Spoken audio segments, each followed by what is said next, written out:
So I'm saying all this to say that it changed. The Batman character changed in the late 80s going forward. Around that time, Batman the Animated Series started.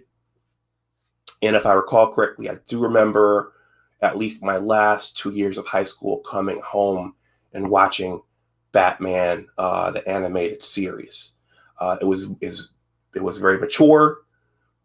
There was violence, and there's a documentary on this on YouTube if you want to watch it, discussing the whole thing. But it was very mature. It was a much different take on Batman, and at least in the animated sense. Now we know that Mark Hamill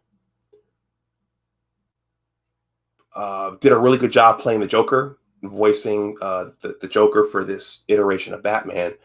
But as I was putting this live stream together, I was thinking that my favorite villain in that series was Clayface.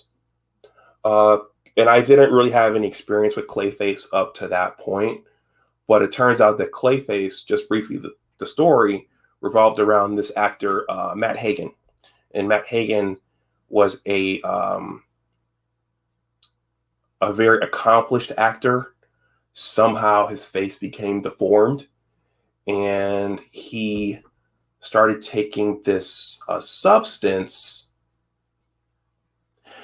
Matt Hagen started taking that ointment, that skin cream right there in his hand, which made him better temporarily, and he got involved in some criminal activity with one of the goons in Gotham City. And in one scene, they gave him an overdose of that stuff on his face, and to turn him into Clayface, this creature right here. I think it was a two-parter, because at the end of the first part, he started to impersonate Bruce Wayne.